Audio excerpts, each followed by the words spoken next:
Ariam L. Torres Cordero. Él nos va a estar trayendo la práctica aquí a la conversación con su presentación Mitigación de riesgos para la resiliencia comunitaria, el caso de Comerío. Ariam es candidato doctoral en planificación urbana y regional de la Universidad de Illinois en Urbana-Champaign y además es profesor de la Escuela Graduada de Planificación en la Universidad de Puerto Rico, recinto de Río Piedras. Bienvenido, Ariam, y muchas gracias por estar aquí con nosotros y nosotras en el día de hoy. Hola, buenas tardes. Buenos días, perdón. Saludos, Cristina, y saludos a todas las personas que están acompañándonos.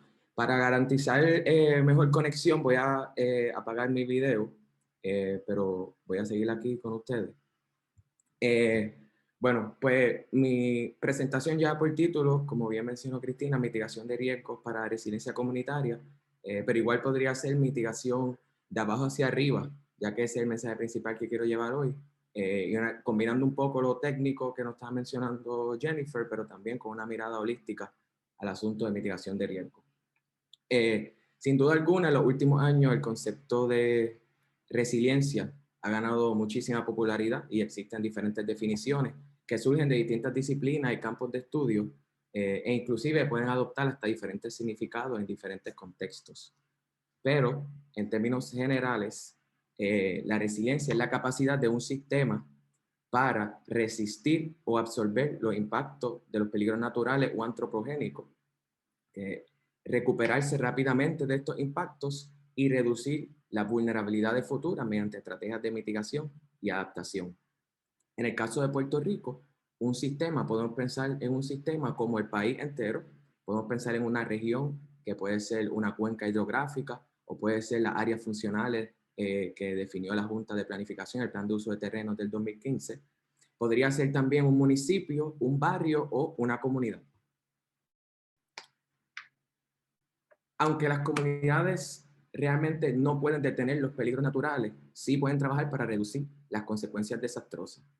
El grado de recuperación y el resultado final dependen, por supuesto, de la naturaleza y gravedad del evento. Sabemos que el huracán María pues fue bastante dramático en relación con otros eventos del pasado, pero también tiene mucho que ver con la preparación de la comunidad, precisamente para prevenir incidentes, para mitigar los riesgos, para proteger sus activos comunitarios y responder de manera oportuna y coordinada ante un evento de desastre. Así que en conjunto estas son las actividades que determinan lo que podría ser resiliencia a nivel o a escala comunitaria. Un aspecto fundamental para lograr resiliencia comunitaria es la mitigación de riesgos, por supuesto. Y la mitigación pues, puede ser cualquier cosa, cualquier acción que logre reducir o eliminar el riesgo a la pérdida de vida y bienes o propiedad como resultado de peligros naturales o antropogénicos y sus efectos. Así que básicamente la mitigación de riesgo evita que los peligros naturales se conviertan en desastres naturales. Dicho eso, las estrategias de mitigación se pueden clasificar de dos formas, las estructurales y las no estructurales. Las estructurales requieren básicamente, en términos generales, lo que podrían ser soluciones de ingeniería o soluciones de infraestructura, mientras que las no estructurales son relacionadas más bien a lo que tiene que ver con política pública, que por ejemplo podría ser el uso de suelo, la calificación de los suelos, zonificación, etc. Ahora bien, existe un concepto muy importante que podemos aplicar a nuestra planificación para la mitigación de riesgos y que nos puede ayudar a lograr resultados más efectivos. Ese concepto es el de desventaja concentrada. Así que esto es un concepto, pero también es como una metodología. El concepto de desventaja concentrada se refiere a el solape entre lo que es vulnerabilidad de individuos y hogares, lo que es la precariedad de la vivienda y el grado o nivel de resiliencia regional. Cuando hablamos de vulnerabilidad de individuos y hogares, o individuos y familias, estamos hablando de las características personales de esos individuos, que podría ser ver las características de edad, género, raza, ingresos y educación. Así que variables socioeconómicas, como estaba presentando la compañera Jennifer. Cuando hablamos de vivienda precaria, estamos hablando de vulnerabilidad distinto, no tanto asociado a las características socioeconómicas de un individuo, sino la vulnerabilidad que se deriva de las condiciones de la vivienda.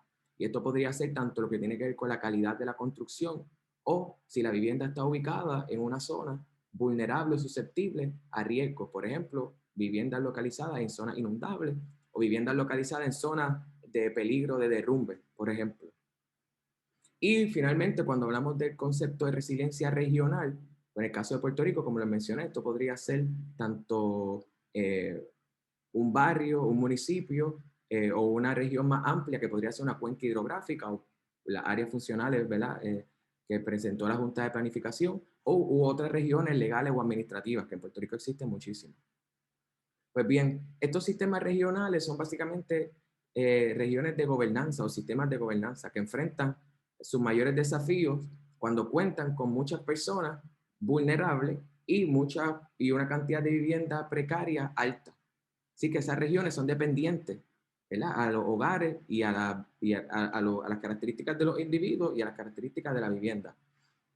Así que, siguiendo esta línea, cuando hablamos de mitigación de riesgos para resiliencia comunitaria, es importante empezar el análisis entonces en la escala de las personas y hogares, en lugar de empezar de arriba hacia abajo, en lugar de empezar, por ejemplo, desde el país o desde un municipio, por ejemplo.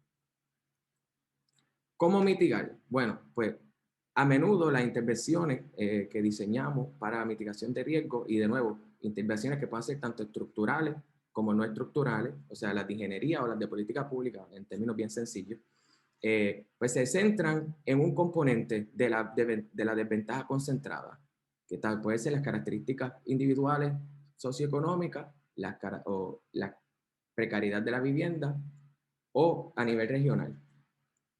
Pero entonces al enfocarse solamente en una de estas variables, uno de estos componentes, pues no tenemos unos resultados tan efectivos para desarrollar la resiliencia comunitaria.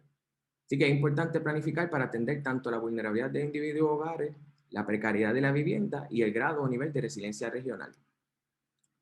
Veamos un caso, el municipio de Comerío. Y voy a pasar por esto brevemente, pero en la sección de preguntas y respuestas, tanto yo como la compañera Jennifer podemos abundar un poco más. Tras el paso de huracán María, la destrucción de la zona aledaña al río La Plata fue bastante dramática. En el casco urbano, el nivel de agua, ¿verdad?, de inundación superó los 8 pies. Así que ya se pueden imaginar lo devastador que fue esto. Se estima que hubo al menos 4.342 residencias afectadas. 4.342 residencias afectadas. De ese total, más de 1.500 fueron pérdida total. 1.500 propiedades pérdida total. Mientras que las impactadas por derrumbe o que están más o menos en peligro o que sufrieron deslizamientos de tierra, fueron más de 100 viviendas también. Así que muchísimas viviendas afectadas. Pero los huracanes no son los únicos responsables de las inundaciones en esa área aledaña a Río de la Plata, en Comerío.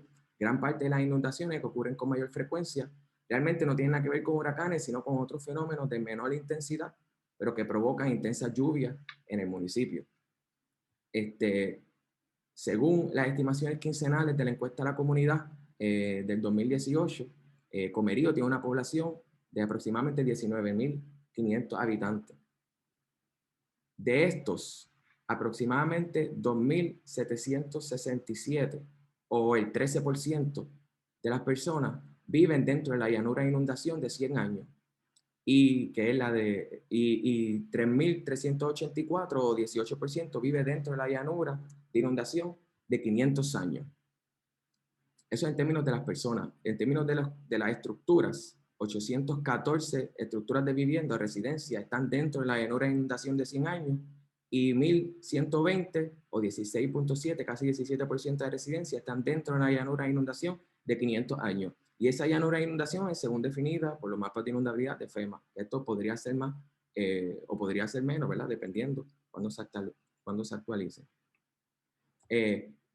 Pero también, aparte de eso, tenemos que hay más de 11.500 personas en esa área que viven, en el municipio de Loíza, que viven bajo el nivel de pobreza. Un municipio que tiene 19.500 habitantes, muchísimo más de la mitad de los habitantes viven bajo el nivel de pobreza en Comerío. Ahora bien, de esas personas que viven bajo el nivel de pobreza, que es la inmensa mayoría del municipio, hay un grupo particular que, aparte de vivir bajo el nivel de pobreza, también vive dentro de la llanura de inundación de 100 años. Y ese es casi el 15% que es 1.713. Y en adición a eso, hay casi el 18-19% que vive bajo el nivel de pobreza, vive dentro de la llanura de 500 años. Así que cuando pensamos en mitigación de abajo hacia arriba y cómo podemos hacer que esto sea parte del proceso de mitigación, de planificación para la mitigación de riesgo, como nos presentó la compañera planificadora Marisol, pues 3 puntos importantes. Darle prioridad, por supuesto, a las personas con ingresos por debajo del nivel de pobreza, pero también con otras características de vulnerabilidad socioeconómica, y eso fue lo que nos estaba presentando la compañera Jennifer, y las herramientas, la plataforma virtual y los mapas que tiene el centro, que son interactivos y son accesibles para todo el público, sirven, ¿verdad?, para poder identificar estos grupos. Pero también darle prioridad a viviendas que están dentro de la llanura de inundación, ¿no? Y estas viviendas que están vulnerables o, como mencioné al principio, viviendas precarias. Pero más importante todavía, darle mayor prioridad a las personas que caen en esas dos condiciones, mayor prioridad a personas con ingresos por debajo del nivel de pobreza y que están en viviendas dentro de una inundación o dentro de zonas que pueden ser consideradas en peligro de riesgo alto. Así que la estrategia es atacar estos dos asuntos, estos dos componentes de la desventaja concentrada, y eso más efectivamente nos podría llevar a lograr resiliencia regional. Así que una mitigación de abajo hacia arriba, en vez de una mitigación de arriba hacia abajo, como tradicionalmente se hace. No es mutuamente excluyente el proceso, por el contrario, es combinar ambos procesos. Y aquí los voy a dejar. Muchas gracias por su tiempo. Estoy disponible para preguntas. Muchas gracias, Arián, por esa importante presentación, súper alineada, la verdad, a los esfuerzos de la Liga, de que los cambios se hacen de abajo para arriba también. Así que si bien decimos que el cambio viene por los municipios, viene con amplia participación ciudadana, comunitaria y con amplia participación de los diferentes grupos que forman parte.